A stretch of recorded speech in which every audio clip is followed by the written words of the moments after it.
बिस्मिल्लाहिर्रहमानिर्रहीम। स्टूडेंट्स, आज हमने पढ़ने जा रहा है चैप्टर 17 जो कि कंपनी की फ़ाइनेंशियल स्टेटमेंट्स हैं। कल हमने पढ़ा था कि हमने जो एक सोल प्रोप्राइटर की फ़ाइनेंशियल स्टेटमेंट्स कैसे बनाते हैं, फाइनल अकाउंट्स, इसमें इनकम स्टेटमेंट और बैलेंस शीट को हमने पढ़ा था, वे कैसे बनाई जाती है किसी एक पर्सन की। तो उस एक पर्सन की जो बैलेंस शीट हम कैसे बनाते हैं, और इसी तरह से अब हम क्या देखने जा रहे हैं कि भी एक कंपनी की फ़ाइनेंशियल स्टेटमेंट्स कैसे बनाई जाएंगी। और एक इसमें थोड़ा सा फ़र्क है, बाकी तकरीबन जो हमने पढ़ा है फाइनल अकाउंट्स के हवाले से, एक सोल प्रोप्राइटर के हवाले से, आपका पैटर्न वही रहेगा, चीज़ें वैसे ही होंगी, लेकिन इसमें चीज़ें थोड़ी सी एक्स्ट्रा हो जाएंगी। ठीक है, तो अभी आगे चल के देखते हैं इसमें से क्या क्या चीज़ें आती हैं। कि सबसे पहले तुम्हें पता होना चाहिए कंपोनेंट्स ऑफ फाइनेंशियल स्टेटमेंट्स हैं क्या क्या। जैसा कि हम पढ़ चुके हैं IAS 2 के मुताबिक कि हमने अकॉर्डिंग टू IAS 2, तो जो कि IFRS ने बनाए हैं, इंटरनेशनल अकाउंटिंग फेडरेशन के हवाले से, इंटरनेशनल अकाउंटिंग स्टैंडर्ड जो बनाया है इन्होंने, IFRS वालों ने, इंटरनेशनल फिनेंशियल रिपोर्टिंग स्टैंडर्ड जो हमारे पास है, तो उसके हवाले से जो उन्होंने हमें जो भी चीज़ें गाइडलाइन दी हैं वो ये बताया है कि कंपोनेंट्स ऑफ फाइनेंशियल स्टेटमेंट्स कौन कौन से हैं, यानी कि जो आपने फाइनेंशियल स्टेटमेंट्स बनानी है इसके अंदर कौन कौन सी स्टेटमेंट्स शामिल हैं। और उसके अंदर 5 स्टेटमेंट्स शामिल हैं, इनको देखते हैं हम कौन कौन सी स्टेटमेंट्स हैं। ठीक है जी, सबसे पहले जी हमारे पास स्टेटमेंट ऑफ फाइनेंशियल पोजीशन, जिसको हम बैलेंस शीट भी बोलते हैं। उसके बाद स्टेटमेंट ऑफ प्रॉफिट और लॉस, अदर कॉम्प्रिहेंसिव इनकम, जिसको हम इनकम स्टेटमेंट का नाम भी देते हैं। उसके बाद जी हमारे पास स्टेटमेंट चेंजेस इन इक्विटी, और लास्ट वन जी हमारे fourth one sorry statement of cash flows है, और लास्ट वन हमारे पास है नोट्स। इसमें हमने accounting policies and disclosure of explanatory working बतानी होती है। क्या होता है ये नोट्स में हम क्या कर रहे होते हैं कि हमने करंट एसेट कैसे फाइंड आउट किए हैं उसकी वर्किंग बतानी है, हमने फिक्स एसेट्स कैसे कैलकुलेट किए हैं उसकी वर्किंग बतानी है हमने, और बाकी चीज़ों की भी जितनी भी वर्किंग्स होती हैं हमने, जो कैलकुलेशंस, मैथमेटिकल ऑपरेशंस जितने भी हैं वो हमें वर्किंग के अंदर शो करने होते हैं। और उसके हवाले से हमें पॉलिसीज़ भी बतानी होती हैं। हमें ये बताना होता है कि हम मशीन के ऊपर डेप्रिसिएशन चार्ज कर रहे हैं, ये किस मेथड के तहत चार्ज कर रहे हैं, क्या ये स्ट्रेट लाइन है या फिर ये रिड्यूसिंग बैलेंस मेथड है, या फिर इसमें ये आउटपुट का वाला मेथड हमने यूज़ किया हुआ है, या फिर हमने डिक्लाइनिंग, डबल डिक्लाइनिंग या डिक्लाइनिंग मेथड हमने यूज़ किया हुआ है, या फिर इसके साथ साथ जो हम और भी मुख्तलिफ मेथड्स हैं अकाउंटिंग के, सॉरी डिप्रिसिएशन के, वो हमने इस्तेमाल किए। तो इसी तरह से कंपनीज बेसिकली क्या चीज़ है, कंपनी जो है हमारे पास, वो कंपनी एक आर्टिफिशियल पर्सन है। कंपनी की कोई डेफिनेशन पूछ भी ले आपसे तो कंपनी का आपको पता होना चाहिए कंपनी किसको बोला जाता है। कंपनी क्या है जी, कंपनी एक आर्टिफिशियल पर्सन होता है, और वो जी आर्टिफिशियल पर्सन जो क्रिएट किया जाता है अकॉर्डिंग टू लॉ। ठीक है, और कंपनी किसी के ख़िलाफ़ सू भी कर सकती है, और कंपनी के ख़िलाफ़ सू किया भी जा सकता है, और कंपनी बिज़नेस को रन कर सकती है, और अपने नाम पे प्रॉपर्टी ले भी सकती है, और सेल आउट भी कर सकती है।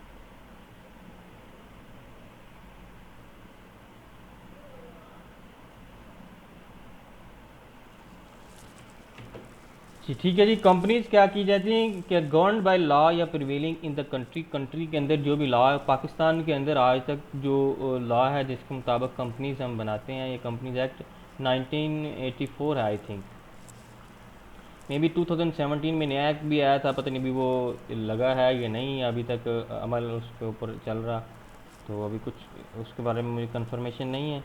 और क्योंकि तो वापस ले लिया था अगेन इन्होंने, जब भी जिस भी जो भी उस वक्त हुकूमत थी उसने ये सबसे पहले अप्लाई किया ये वाला एक्ट, फिर बाद में उसको वापस ले लिया गया था।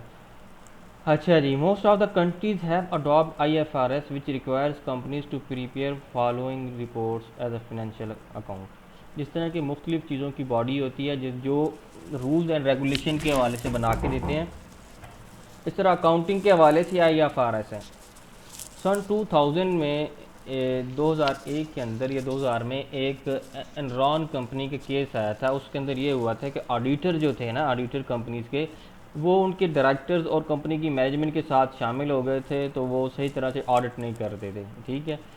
तो उसके अंदर वो उनका मुनाफा बढ़ा चढ़ा कर पेश किया गया। आखिरकार ये जो ड्रामा था उनका वो फ्लॉप हुआ। तो फिर उसके बाद मज़ीद कवानीन बनाया गया और अकाउंटिंग मुश्किल से मुश्किल होती गई। फिर उसके बाद IFRS और IAS जो है इंटरनेशनल अकाउंटिंग स्टैंडर्ड मज़ीद बनाए गए। और इंटरनेशनल अकाउंटिंग जो आपके पास इंटरनेशनल फिनंशियल रिपोर्टिंग स्टैंडर्ड जो है ये एक बॉडी बनाती है, और उसका भी एब्रीवेशन और मुकम्मल नाम मेरे जहन में नहीं आ रहा है। ये इंटरनेशनल फिनंशियल अकाउंटिंग स्टैंडर्ड के या IF, इसकी अब कंप्लीट मेरे जहन में नहीं आ रहा। जैसे ही अभी आता है तो फिर मैं आपको बता देता हूँ।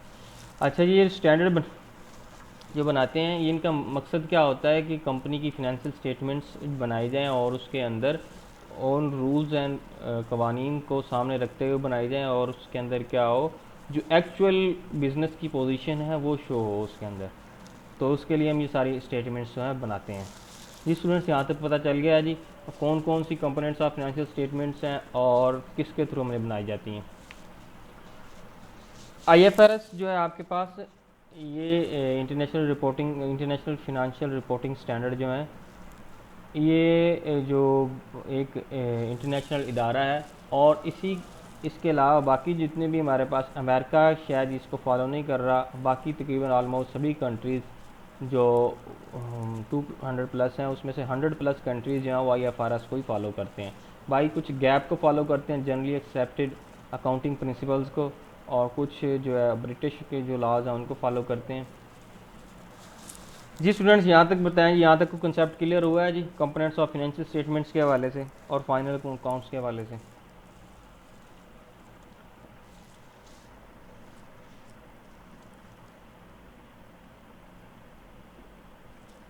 जी अच्छा जी,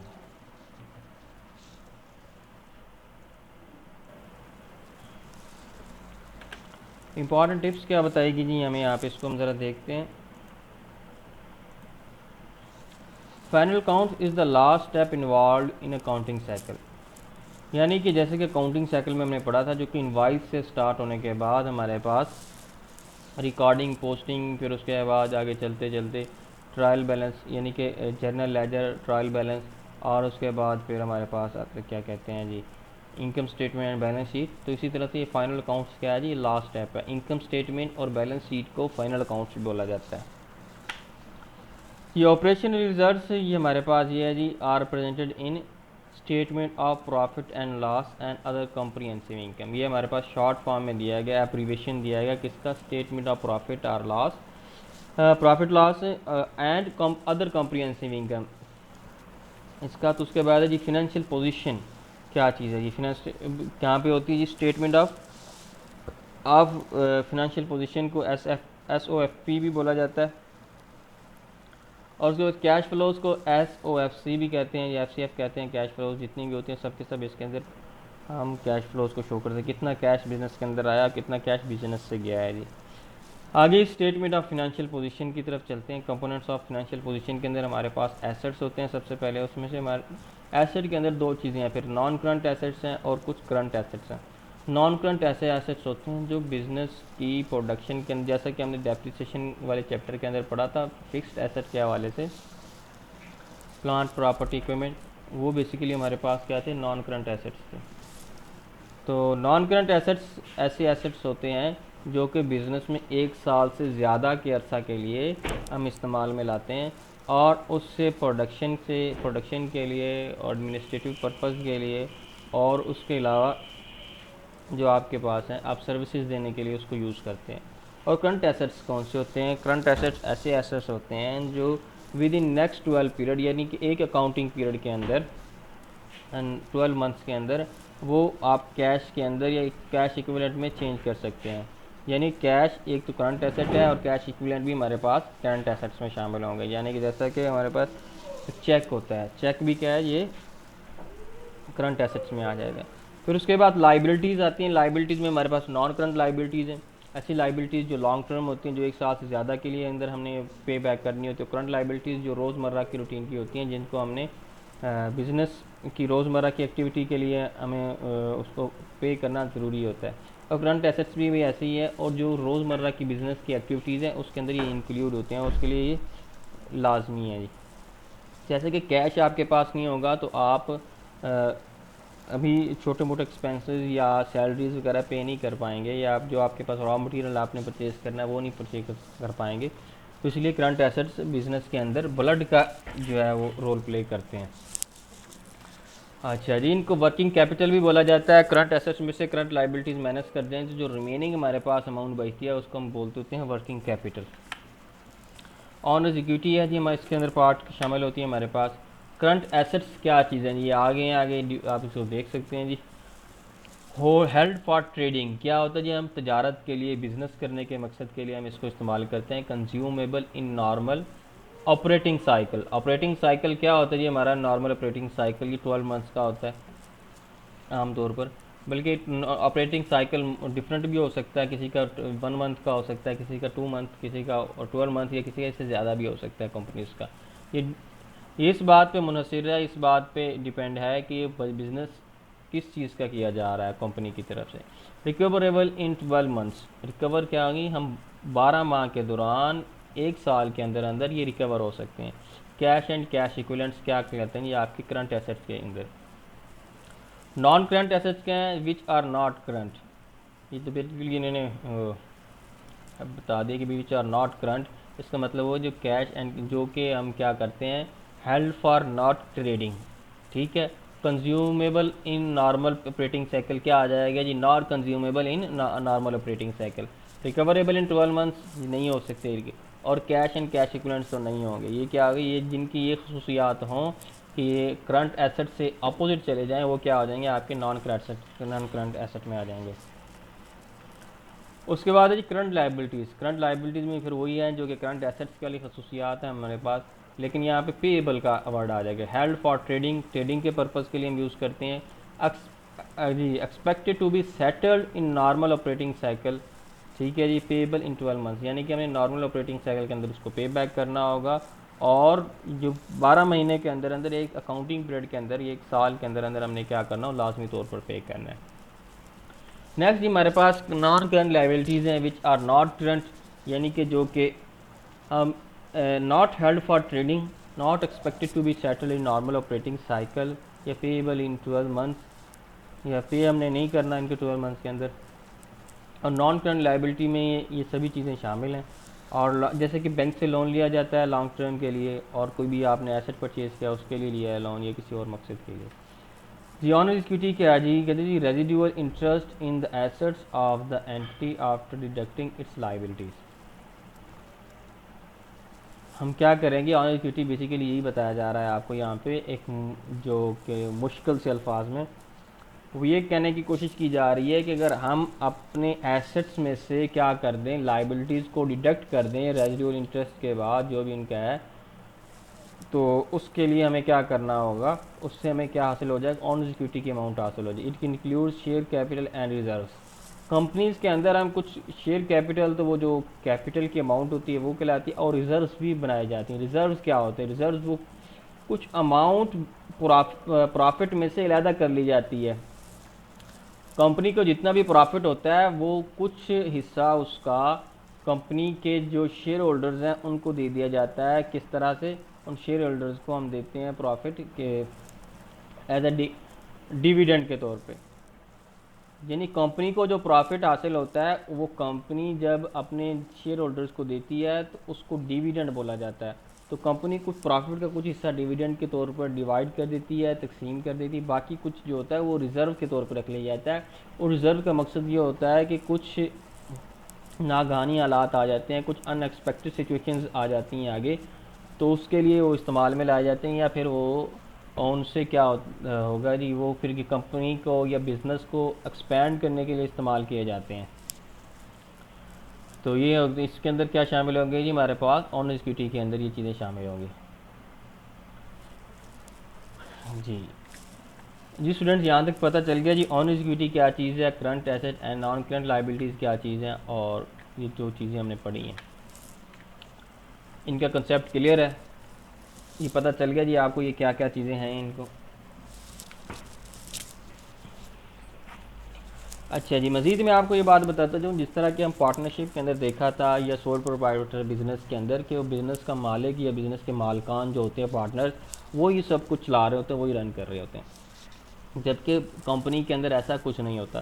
कंपनी के अंदर क्या होता है जी, हमारे पास कि कंपनी के शेयर होल्डर्स अलहदा होते हैं और कंपनी के डायरेक्टर की मैनेजमेंट अलहदा होती है। अगर छोटी कंपनीज़ हैं तो उसकी कंपनीज तो उसके लिए क्या होता है, आमतौर पर जो कंपनी के डायरेक्टर्स होते हैं वो कंपनी के शेयर होल्डर भी होते हैं, और मेजर पार्ट उनके डायरेक्टर्स के पास ही होता है शेयरिंग का।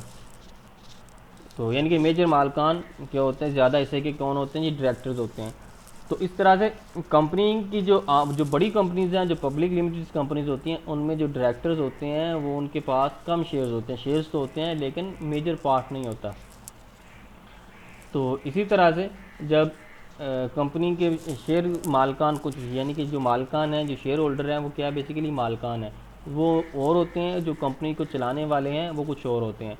तो बेसिकली जो फाइनल अकाउंट्स हम बना रहे होते हैं या फाइनेंशियल स्टेटमेंट्स बनाई जाती हैं, इससे कंपनीज़ को की जो मैनेजमेंट है उनकी परफॉर्मेंस का पता चलता है। क्या ये जो मैनेजमेंट है ये बस कंपनीज को लॉस में लेके जा रही है या प्रॉफिट में लेके जा रही है, ये बिजनेस इनकी परफॉर्मेंस एक्चुअल है क्या। तो इनकम स्टेटमेंट से हमें फाइनेंशियल परफॉर्मेंस का पता चलता है, और जो हमारे पास भी एक साल के अंदर कंपनी की प्रॉफिटेबिलिटी क्या आ रही है, और फिनेंशियल पोजीशन से, statement of financial position, balance sheet से हमें उसकी एसेट्स का, उसकी फिनेंशियल स्टेटस का पता चलता है। फिनेंशियल स्टेटस का हमें पता चलता है स्टेटमेंट ऑफ फिनेंशियल पोजीशन से, बैलेंस शीट से, और फिनेंशियल परफॉर्मेंस का हमें पता चलता है इनकम स्टेटमेंट से। ठीक है जी। और उसके साथ साथ और कंपनीज के हवाले से क्या बात है जो आपको बताना ज़रूरी है, अभी चलें। ये पता चल गया जी, कंपनी की मैनेजमेंट और कंपनी के जो मालकान हैं वो अलग-अलग होते हैं। जी स्टूडेंट्स, ये डिफरेंस है जी आपका सोल प्रोप्राइटरशिप का और उसके साथ साथ आपके जो पार्टनरशिप के अंदर है। जी, तो आगे जी हमारे पास ये एक परफॉर्मा दिया गया है, किस तरह से हमने क्या करना है जी, स्टेटमेंट ऑफ फाइनेंशियल पोजीशन यानी बैलेंस शीट बनानी है। तो सबसे पहले जी हमारे पास रिसोर्सेज आएंगे जी, रिसोर्सेज के हेड के नीचे हमारे पास आ रहे हैं नॉन करंट एसेट हैं। तो non current assets mean fixed assets हैं। फिक्स्ड एसेट्स में आपके पास टेंजिबल एसेट्स भी आ जाएंगे और इनटेंजिबल एसेट्स भी आ जाएंगे। इनके आगे इनके जो international accounting standard number given है, बेसिकली ये बता रहे हैं कि ये जो कवानीन हैं IFRS के या इंटरनेशनल अकाउंटिंग स्टैंडर्ड, वो ये वाला, इस नंबर वाला कानून जो है, इस नंबर वाला IAS जो है वो इससे रेलिवेंट है। इसके मुताबिक हमने टेंजिबल एसेट्स को कैलकुलेट करना है और इसके मुताबिक हमने इनटेंजिबल एसेट को कैलकुलेट करना है। ठीक है जी। तो टेंजिबल एसेट्स हमारे पास IAS 16 के तहत कैलकुलेट होंगे और इनटेंजिबल हमारे पास IAS 38 के तहत कैलकुलेट होंगे। आगे क्या जी, इन्वेस्टमेंट प्रॉपर्टीज़, ये जो IAS 40 के तहत आ गई। लॉन्ग टर्म फिनेंशियल एसेट्स हमारे पास IFRS 9 के तहत इनको हम कैलकुलेट करेंगे। ये बताया जी, investment in equity, debt, deposits, payments, loans and receivables. कुछ जो इन्वेस्टमेंट, जैसा कि हम स्टॉक एक्सचेंज में इन्वेस्टमेंट करते हैं, ये इक्विटी के अंदर, डेट के अंदर किसी को डेट दे दिया है, यानी कि एक कंपनी दूसरे बिजनेस को या बैंक को क्या कर देते हैं, लोन दे देते हैं। तो हमारे पास डिपॉजिट्स हैं, डिपॉजिट के तौर पे कुछ अमाउंट रख दिया है। प्री पेमेंट्स, एडवांस में पेमेंट कर दी गई है, लोन्स दे दिए गए हैं, रिसीवेबल्स। तो ये सारी चीज़ें इसके अंदर आ जाएंगी लॉन्ग टर्म फाइनेंशियल एसेट्स के अंदर। तो नेक्स्ट हमारे पास टोटल नॉन करंट एसेट्स, इनका टोटल किया जाएगा। और उसके बाद करंट एसेट्स हैं। करंट एसेट्स में इन्वेंट्रीज़ हैं, जो कि हमने 15 चैप्टर पढ़ा है, इन्वेंट्रीज IAS 2 के तहत, वो इंक्लूड होंगे इसकी। अकाउंट्स रिसीवेबल, अक्रूवल्स, ये IFRS 9 के तहत हमारे पास हैं, ये आएंगे। तो short term investment and pre payments जो हमारे पास हैं वो भी इसके अंदर करंट एसेट्स के अंदर इंक्लूड होंगी।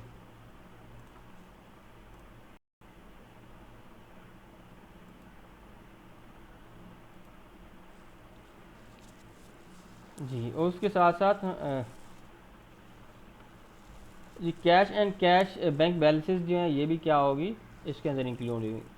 तो अभी हमने देखा था कैश एंड बैंक बैलेंसेस तो आ रहा था उसके अंदर, और इन्वेंट्रीज वगैरह और क्या कहते हैं ये क्लोजिंग स्टॉक, ये चीज़ें तो पहले भी हमने पढ़ी हैं किसके अंदर, जब हमने फिनेंशियल स्टेटमेंट पढ़ी थी फाइनल अकाउंट्स के हवाले से। फाइनल अकाउंट्स हमने पार्टनरशिप के पढ़े हैं या फिर हमने ऑनर्स के क्या कहते हैं जी सोल प्रोप्राइटर्स के पढ़े हैं, लेकिन यहाँ पे थोड़ी सी चेंजेस आ गई हैं हमारे पास। और ये जो हमने चेंजेस आई हैं, ये जो परफॉर्म है इसी तरह से फॉलो किया जाता है। ये जो नया स्टूडेंट्स अभी आया है, काइंडली अपना माइक जो है म्यूट कर लें अपना, ठीक है। उसके बाद करंट लाइबिलिटीज़ हैं जी हमारे पास। तो करंट लाइबिलिटीज़ के अंदर क्या होगा जी, अकाउंट्स पेबल अक्रूवल्स आ जाएंगे और शॉर्ट टर्म लोन्स हैं। अच्छा जी, current portion of lease liability है, current portion of long term loans हैं। इट मीन्स कि जो आपने लॉन्ग टर्म लोन या लीज ली हुई है उसको जो इस साल के अंदर, इस अकाउंटिंग पीरियड के अंदर उसका जितना हिस्सा आपने अदा करना है, जिसका हिस्सा आपने पे करना है, वो क्या किसके अंदर आ जाएगा जी, आपका लीज वाला लीज पोर्शन के current portion of lease liability के अंदर लिखेंगे हमारे पास। और ये आया 17 इसको के साथ चलता है। इसको हम करते हैं इसके लिए रूल्स और कवानीन को देखा जाता है IAS 17 के। और current portion of long term loans को IFRS 9 के तहत हम इसको देखते हैं। दी प्रोविजन अगेंस्ट एक्सपेक्टेड लॉसेस, जिस तरह से हम प्रोविजन क्रिएट करते थे किसके लिए, एक्सपेक्टेड बैड डेट्स वगैरह के लिए, इसी तरह से लॉसेस के लिए भी कैलकुलेट की जाती है।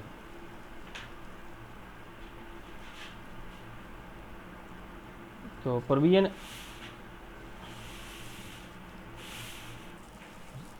इसी तरह से प्रोविजन फॉर करंट टैक्स जो हमारे पास आ जाएगा उसके अंदर IAS 12 है। और एक्सपेक्टेड लॉसेस के लिए जैसे कोई भी लॉस हम कर रहे हैं कि हमें एक्सपेक्ट है फलां जगह से हमें लॉस हो सकता है, तो उसके लिए कुछ रिज़र्व रखा जाता है वो प्रोविजन के नाम पे। तो प्रोविजन बेसिकली क्या होती है कि रिज़र्व ही होता है, और जो रिज़र्व आप उस पे से फिर वो जो लॉस होता है वो उसमें से हम उसको मैनेज करते हैं, उसमें से मेंटेन किया जाता है उसमें। प्रोविजन फॉर करंट टैक्स की जो लाइबिलिटी है उसके लिए जो प्रोविजन क्रिएट की जाती है। बैंक ओवरड्राफ्ट अगर कुछ आपका है तो वो भी हम लेके आते हैं। फिर इसमें से हम क्या करते हैं जी, अब करंट एसेट्स में से करंट लाइबिलिटी जितना टोटल है ये माइनस कर दिया जाता है, तो हमारे पास भी वर्किंग कैपिटल आ जाता है। क्या आ जाता है जी, वर्किंग कैपिटल। तो capital employed non current assets plus working capital हमारे पास आ जाता है जी। कैपिटल एम्प्लॉयड क्या होता है जी आपका, अगर MCQ की शक्ल में पूछ लिया जाए तो आपको पता होना चाहिए क्या है जी, कैपिटल एम्प्लॉयड किसके इक्वल होता है जी, कैपिटल एम्प्लॉयड किसको बोला जाता है, non current assets plus working capital, ये हमारे पास क्या आता है जी। और ये हम फाइंड आउट कैसे करते हैं, ये हम फाइंड आउट ऐसे करते हैं कि नॉन करंट एसेट में से हम वर्किंग कैपिटल को करंट लाइबिलिटीज़ को माइनस कर दें तो हमें वर्किंग कैपिटल हासिल होता है। वर्किंग कैपिटल के अंदर अगर हम नॉन करंट एसेट ऐड कर दें तो कैपिटल एम्प्लॉयड हमें हासिल हो जाता है। जी स्टूडेंट, ये परफार्मा की कुछ समझ आई है जी, परफार्मा क्या किस किस तरह से हमने इसको लेके चलना है।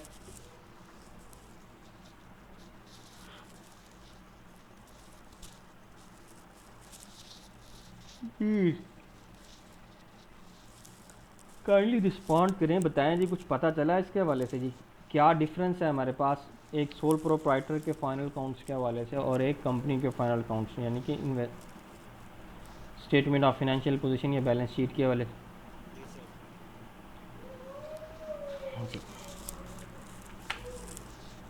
तो नेक्स्ट आगे मूव करते हैं ज़रा इससे।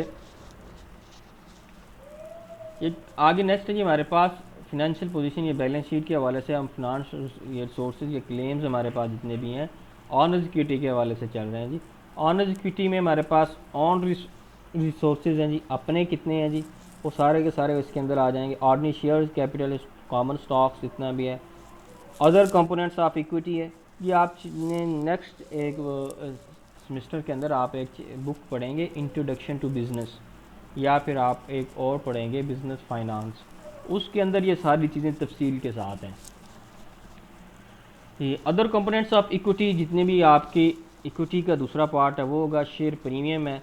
शेयर प्रीमियम बेसिकली क्या चीज़ होती है, थोड़ा सा मैं आपको इस हवाले से बताता जाऊँ।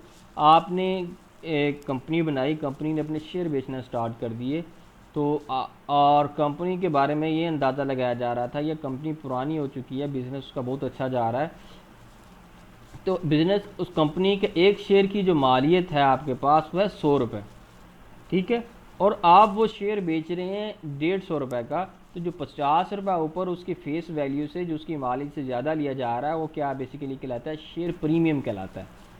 तो जितना भी शेयर प्रीमियम हमने अपनी कीमत से ज़्यादा के जो शेयर सेल किए होते हैं वो शेयर प्रीमियम के अंदर इंक्लूड हो जाता है। इस तरह शेयर प्रीमियम में हुआ। और रीवैल्यूएशन रिज़र्व, जो रीवैल्यू करने से जो रिज़र्व हमारे पास आया है, रीवैल्यूएशन से वो रिज़र्व IAS 16 के मुताबिक हम कहाँ पे और इसका जी सोर्सेज या क्लेम्स के अंदर आएगा जी। नेक्स्ट जी हमारे पास फिर आ जाएगा जी शेयर प्रीमियम। तो प्लांट जी एंड रिज़र्व आ गया जी, प्लांट रिप्लेसमेंट रिज़र्व।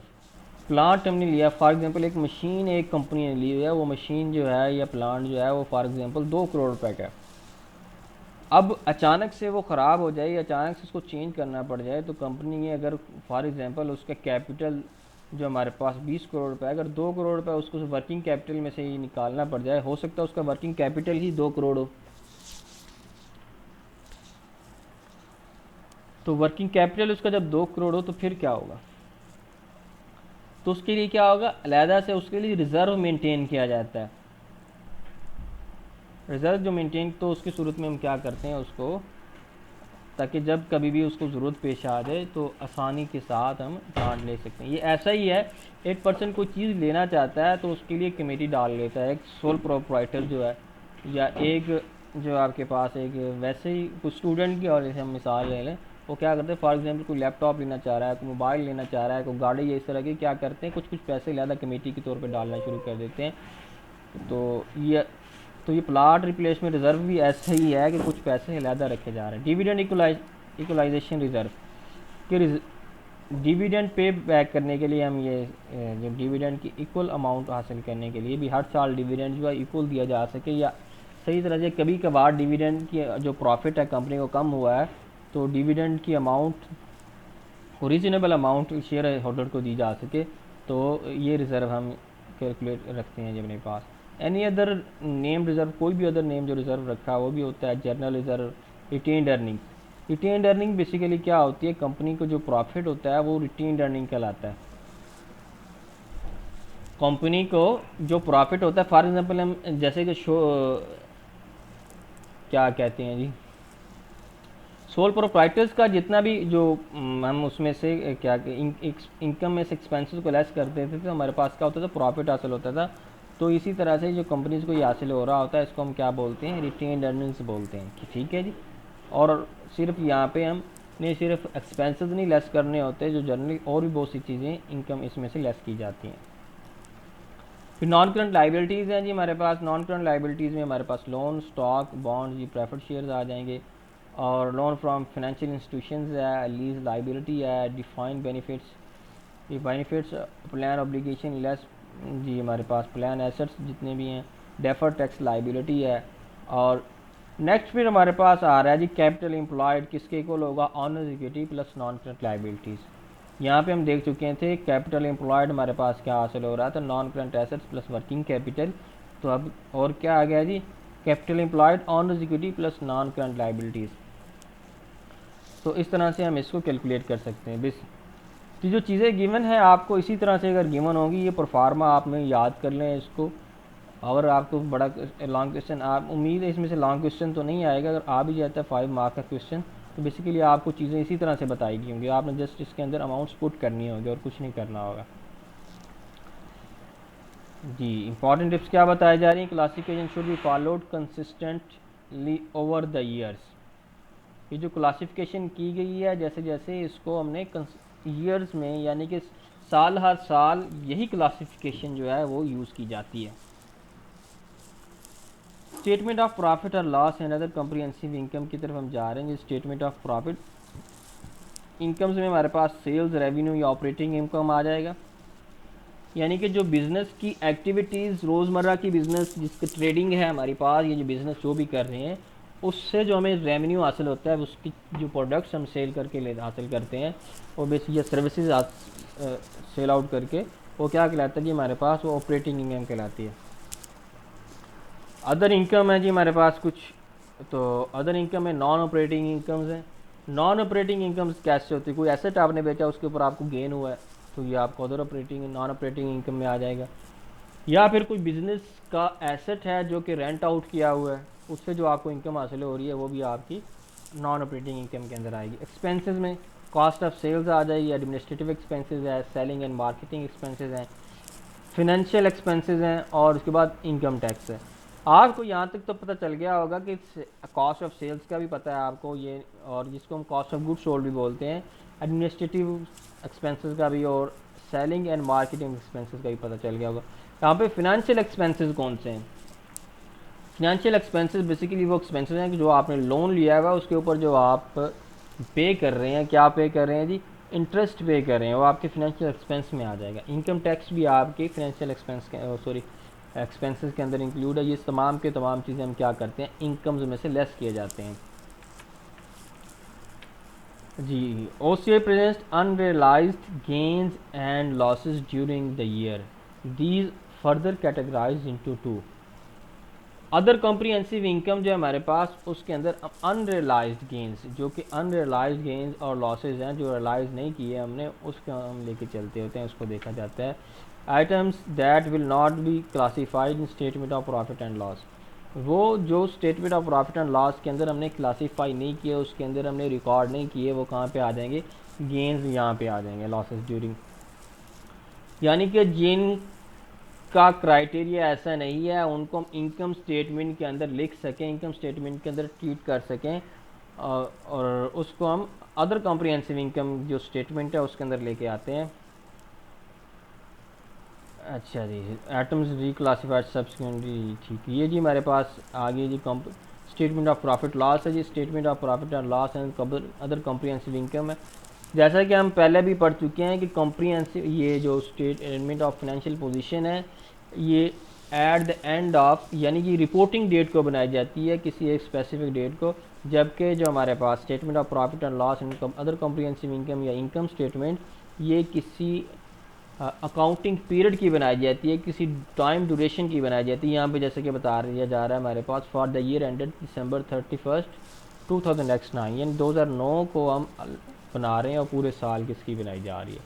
सबसे पहले सेल्स रेवेन्यू आएगा हमारे पास, उसके बाद कॉस्ट ऑफ गुड्स सोल्ड है, इसको हम लेस करेंगे तो ग्रॉस प्रॉफिट हमारे पास आ जाएगा। ग्रॉस प्रॉफिट में से हमने क्या करना होगा, ऑपरेटिंग एक्सपेंसेस लेस किए जाएंगे, administrative expenses, selling and marketing expenses, और फ्रॉम प्रॉफिट ऑपरेशन हमारे पास क्या आ जाएगा, जिसको हम ऑपरेटिंग प्रॉफिट कहते हैं, उसके अंदर अदर इनकम ऐड की जाएगी, और उसमें से financial expenses, profit before tax आ जाएगा, और उसमें से जब प्रॉफिट में से जो प्रॉफिट बिफोर टैक्स है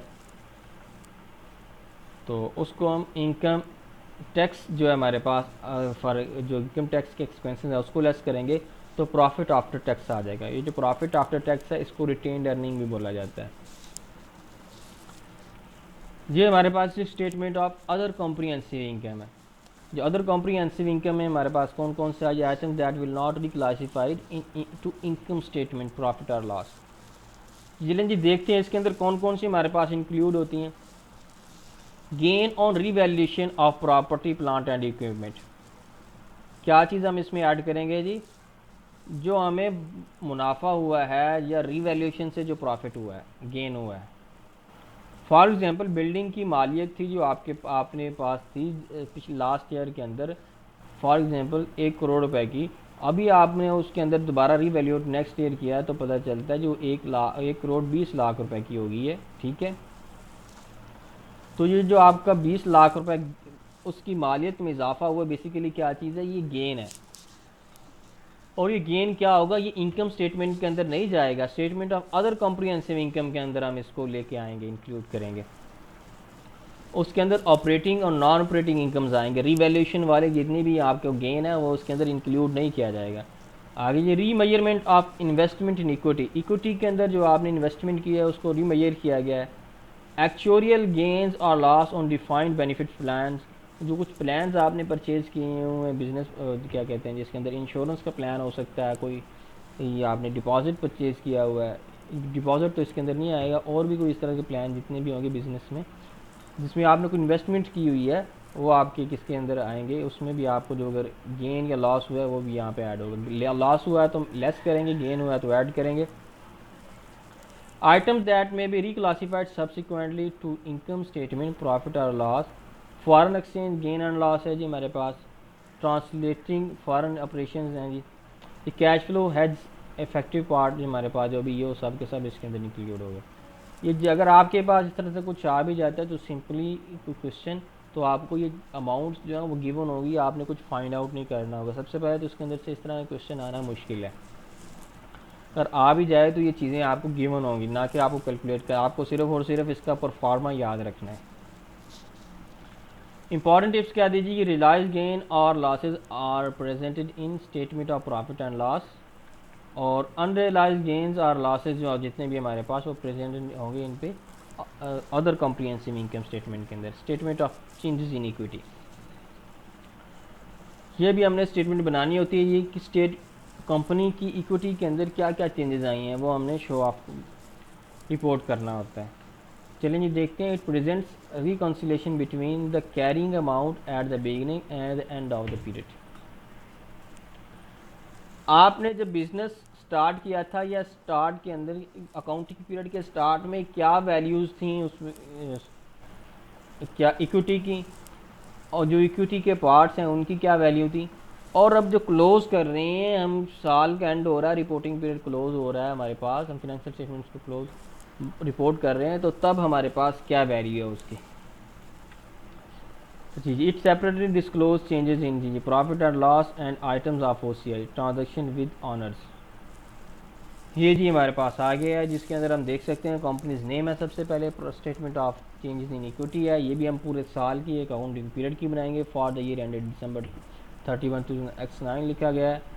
ये हमारे पास शेयर जी ओपनिंग बैलेंस हमारे पास गिवन आएगा, सबसे पहले ओपनिंग बैलेंस सब चीज़ों का लिखा जाएगा, और उसके बाद फ्रेश इशू शेयर कुछ किए हैं तो वो हमारे पास होंगे, शेयर कैपिटल के अंदर ऐड किए जाएंगे, शेयर प्रीमियम में ऐड किए जाएंगे या रिवैल्यूएशन रिजर्व उसके अंदर तो नहीं है, और उसके बाद टोटल के अंदर इनको इंक्लूड किया जाएगा। रिवैल्यूएशन ऑफ एसेट्स हैं, जब रिवैल्यूएशन ऑफ एसेट्स हैं ये रिवैल्यूएशन रिजर्व के अंदर इंक्लूड होंगे, और ट्रांसफर अपॉन डिस्पोजल है, ये डिस्पोजल होगा तो इसमें से जाके लेस होगा रिवैल्यूएशन में से, और रिटेन्ड जी प्रॉफिट्स है, ये प्रॉफिट्स के अंदर ऐड किया जाएगा, रिवैल्यूएशन पे कुछ लॉस हुआ है ये यहाँ पे जी हमारे पास, और transfer for the year after tax जी हमारे पास आफ्टर टैक्स के लिए हम जो भी हमारे पास रिटेन्ड अर्निंग जो भी हासिल हुई है अकोमोडेटेड उसे अदर कॉम्प्रिहेंसिव इनकम में जाएगी, और इसके साथ साथ रिटेन्ड प्रॉफिट के अंदर इसको हम ऐड करेंगे। और उसके बाद dividend pay during the year, जो डिविडेंड हमने पे किए हैं ड्यूरिंग द ईयर वो लेस किए जाएंगे यहाँ पे, और जो बोनस शेयर दिए गए हैं वो शेयर प्रीमियम में से लेस किए जाएंगे, और उसके साथ साथ रिटेन्ड प्रॉफिट में से लेस किए जाएंगे। तो इस तरह से हमारे पास ये जो हम स्टेटमेंट ऑफ जो क्या भी चेंज इन इक्विटी बना लेंगे जी। It is use to accommodate unrealised losses under unrealised gains with the exceptions of revaluation reserve under IAS 16। Unrealised या रियलाइज्ड क्या चीज़ है जी हमारे पास, रियलाइज्ड जो आपके पास है यानी कि आपको एक्चुअली पता चल रहा होता है बेसिकली भी आपके सामने ये चीज़ें हैं, आप उसको सही तरह से जान सकते हैं भी कैसे हमने ये प्रॉफिट कैलकुलेट किया है। ये जो भी चीज़ जैसे कि हम कुछ चीज़ बेचते हैं और बेचने के बाद हमें कुछ प्रॉफिट होता है, हमें पता चल रहा होता है, हम रियलाइज़ कर रहे होते हैं। अब एक ही चीज़ वैल्यू की बढ़ गई है या कम हो गई है वो अनरियलाइज्ड है, ठीक है। बेसिकली वो क्या होगा, वो अज्यूमिंग वैल्यूज़ या आप रोज़मर्रा के जो हालात है इसकी बेस के ऊपर आप कर रहे होते हैं, वो अनरियलाइज की तरफ चला जाता है। अनरियलाइज गेंस, ये अनरियलाइज गेंस या लॉस कौन से होंगे जो रीवैल्यूएशन पे आपको हो रहे हैं। जी स्टूडेंट्स यहाँ तक कुछ समझ आई है, कुछ पता, कुछ बात पल्ले पड़ी है, जो परफॉर्मा अभी हमने डिस्कस किया है।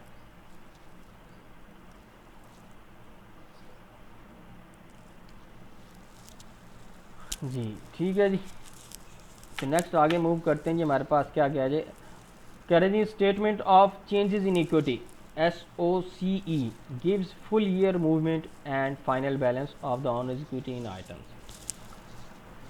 आपको पूरे साल के अंदर जितने भी इसके अंदर चेंजेस आई हैं स्टेटमेंट और ऑनर्स इक्विटी के अंदर वो बताया जाएगा, इसके अंदर शो होता है, और उसके साथ साथ फाइनल बैलेंस है वो आपको बताया जाता है। मज़ीद ये बात है जो आपको ये शॉर्ट फॉर्म जो है जैसे कि SOC है, SOPI जो भी है स्टेटमेंट ऑफ फाइनेंशियल पोजीशन के हवाले से है, या स्टेटमेंट ऑफ, ये आपने याद रखने हैं, आपके MCQs की शक्ल में पूछे जा सकते हैं। ये प्रैक्टिस आ गई जी कंपनी फाइनेंशियल स्टेटमेंट्स के हवाले से।